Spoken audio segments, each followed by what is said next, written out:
अस्सलाम वालेकुम व्यूअर, मैं हूं डॉक्टर बिलाल अहमद राना और आप लोग देख रहे हैं हैंडसम माइंड टीवी चैनल।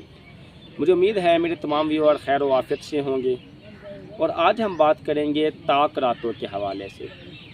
ताक रातें हदीस में भी आता है कि शब कदर में किसी ताक रातों में से होता है जिस रात की निशानियाँ ये होती हैं कि ठंडी होगी, पुरसकून होगी, हल्की हल्की हवा चल रही होगी, दिलों पे बड़ी रूहानी और सुकून की कैफियत होगी और बड़ा ही सुकून आ रहा होगा। और वो रात शब कदर की रात है और जिसने शब कदर की रात को पा लिया गोया उसने अल्लाह की कुर्बत को पा लिया। और शब कदर की रात को आपने जो दुआएं मांगी वो दुआ आपकी टाल नहीं सकती, रद्द नहीं हो सकती। ये मैं नहीं कह रही, मेरे नबी की हदीसें कह रही हैं। अब ताक रातों के बारे में फरमाया गया है जी कि ताक रातों की अहमियत कितनी है। 21वीं की रात, 23वीं, 25वीं, 27वीं, 29वीं, ये जो रातें बनती हैं इसमें किसी भी रात में शब कदर हो सकती है। अमूमी तौर पे 27वीं रात के चांसेस ज़्यादा होते हैं क्योंकि 27वीं रात को कुरान पाक का नुज़ूल हुआ था, तो कुरान पाक की वजह से ही इन रातों के फ़ज़ाइल भी ज़्यादा हैं। लेकिन इसके साथ साथ ताक रातों की अहमियत शब कदर के हवाले से भी ज़्यादा है। अब शब कदर क्या चीज़ है? एक लम्हे के लिए उस रोशनी का दिखना है कि जिस रोशनी को अगर आपने पा लिया, एक मिसाल के तौर पर वो कोई लोग अगर कोई कहते हैं ना कि सोते हुए शब कदर नहीं दिख सकती, तो गलत है। सोते हुए बंदे को शब कदर दिख सकती है, कोई लाजमी नहीं होता, ठीक है। तो जिस रात को शब कदर होती है उस रात की दुआएं आपकी टल नहीं सकती।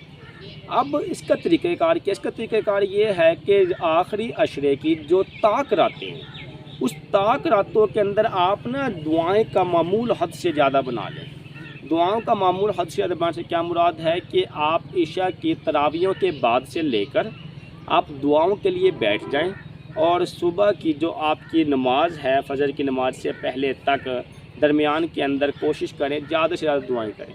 अगर आप दुआएं मांग रहे हुए और उस दुआएं मांगते हुए शब कदर हुई तो आपने देखी या नहीं देखी, दोनों सूरतों में आपकी दुआ रद्द नहीं हो सकती।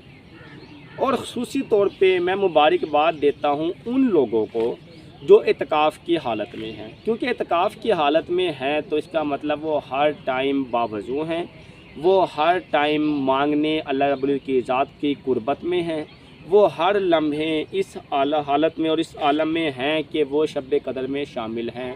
अब अगर एक बंदा शब कदर को शब कदर है और ताक रातों में से है और एक बंदा अगर मस्जिद में है, बावज़ू है, पाक साफ़ है और इत्काफ़ की और उसकी नीयत है और इस नीयत से वो ठहरा हुआ है तो वह शब कदर के अंदर दाखिल हो जाता है, शामिल हो जाता है। लेकिन इसके साथ साथ अब अगर एक बंदा मांग भी रहा होता है तो उसकी फ़जीलत ज़्यादा है। मसलन कैसे?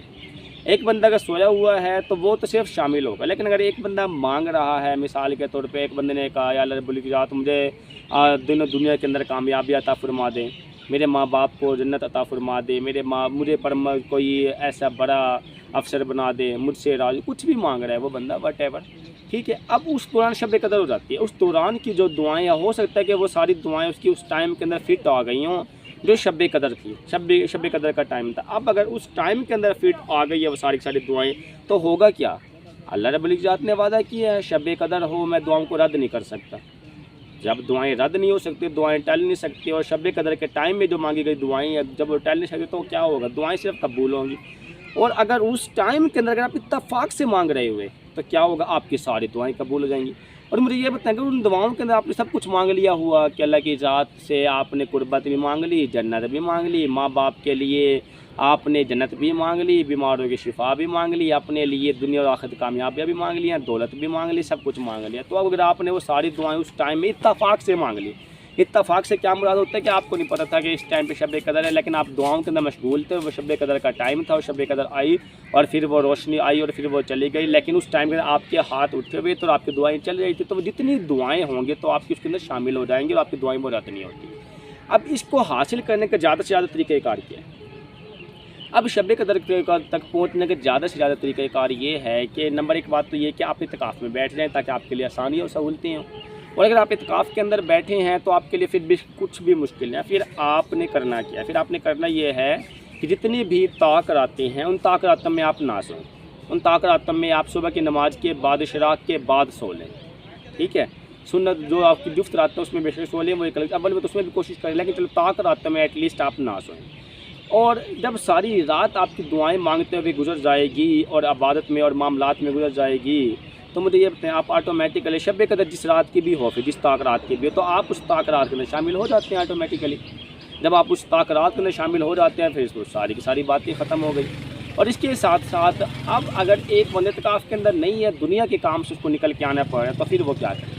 फिर उसका तरीक़ाकार ये है कि वो सुबह के जो इस तरावियाँ हैं, तरावियों को अदा करने के बाद वो एक दफ़ा घर सुकून से जाके मिल के आ जाए जी कि मैं अपना नाइट का जो स्टे है वो मैं आज की रात इत्काफ़ के अंदर गुजारूँगा और मैं सहरी खाने के लिए घर आऊँगा, कम अज़ कम इतना टाइम दे दें। फिर उसके बाद दरमियान के थोड़ा सा टाइम बचता है, 2-4 घंटे, 5-6 घंटे, तो उस टाइम के अंदर आप लोग मस्जिद के अंदर आप अपना ठहराव कर लें। मस्जिद फरिश्तों की जगह है, पाक जगह है, शब कदर ने वहीं पे नुज़ूल होना होता है, ठीक हो गया, और वहीं पे दिखना होता है जिसको दिखनी होती है, ठीक है। और इसके साथ साथ होता ये है कि जब आपने एक इरादा तहैया कर लिया कि जी मैं वाक़ई जो आप मेरे तौक़ कराते हैं वो तरावियों के बाद आप घर में देखो, घर के सारे काम कर लिए ना, आपने अपने कारोबार भी चला लिए, आपने अपने और काम भी कर लिए, तो फिर आप रात का टाइम ना थोड़ा सा आप मस्जिद में लगा दें, आप मस्जिद के अंदर लगा दें। और फिर करें क्या, उसके बाद आप सलातुल तस्बीह पढ़ें, सलातुल हाजत पढ़ें, पहले सलातुल तस्बीह पढ़ें, फिर उसके बाद थोड़ी सी तिलावत करें और लंबी लंबी दुआएं 1-1.5 घंटा, 2 घंटे, 3 घंटे, 4 घंटे, 5 घंटे, हत्ता कि सारी रात की दुआ मांगें और सारी रात की दुआएं मांगते रहें, हत्ता कि एक वक्त भी ऐसा ना हो कि आप दुआओं से सिर दुआएं बंद किए हुए बैठे। जितनी ज़्यादा दुआएं मांगेंगे उतने आपके चांसेस बढ़ेंगे कि आप शब कदर के अंदर शामिल हो रहे हैं।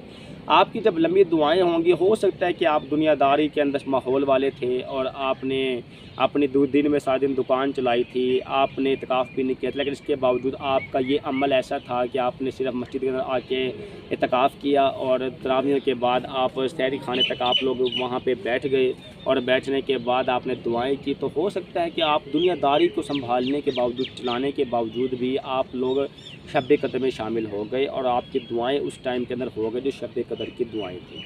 तो खुदारा शब कदर की दुआओं की बहुत ज़्यादा फजीलत है। आपकी दुआएं रद्द नहीं होती, चाहे आपने जिस लिहाज से भी मांगी हो। फिर उस दुआओं में जब अल्लाह की रात रद्द नहीं करता तो क्या करता है, फिर खैर अता करता है। मसला आपने कोई ऐसी चीज़ मांग ली जिस दुआ में खैर नहीं थी, लेकिन जब अल्लाह की रात ने कह दिया कि मैं रद्द नहीं करूँगा, तो अल्लाह की रात ने वो अता करना है। फिर अता करके ऐसे कैसे मुमकिन है कि उसमें खैर न हो? फिर अल्लाह रब्बुल इज़्ज़त की ज़ात आपको अता भी करती है और अता करने के साथ साथ उसमें खैर भी अता करती है।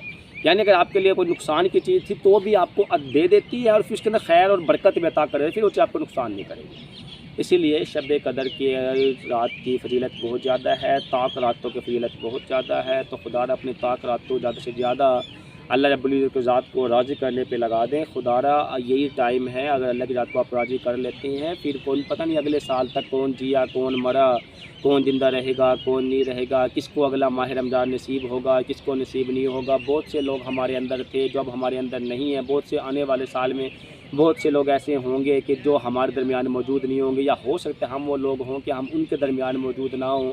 तो खुदारा अगले साल का क्या, किसी को कोई पता नहीं होता, कोई एतबार नहीं होता कि कभी क्या होता कि हम जिंदा भी रहेंगे कि नहीं रहेंगे। एक अच्छा मौका होता है, एक प्लेटफार्म होता है, मस्जिद एक प्लेटफार्म है, एक आपका एक अच्छा मौका है, एक अच्छा टाइम है, रूहानी कैफियत है, शैतान बंधे हुए होते हैं। तो इस टाइम के अंदर आप लोगों के पास एक अच्छा गोल्डन चांस होता है अल्लाह की ज़ात को राज़ी करने का। तो खुदारा आप मैक्सिमम कोशिश कर अल्लाह की ज़ात को राज़ी करें। मुझे उम्मीद है कि ये वीडियो देखने के बाद आपको ताक रातों की बरक़ात क्या है उसकी भी समझ आ गई होगी और शब कदर की अहमियत क्या है उसकी भी बरकत समझ आ गई होगी, और इसके लिए आप ख़ुद भी मोटिवेट हो चुके होंगे और आप लोग अपने दोस्तों वगैरह को भी मोटिवेट करें। और ये वीडियो अगर आपको अच्छी लगी है तो आप लोग अपने दोस्तों में शेयर करें, हमारे चैनल को लाइक करें, सब्सक्राइब करें, बेल आइकन दबाएं ताकि बर वक्त आप लोगों तक हमारे तमाम वीडियो मौसूल हो। उसके साथ अपना ख्याल रखिएगा, इजाज़त दीजिएगा, अल्लाह हाफ़िज़।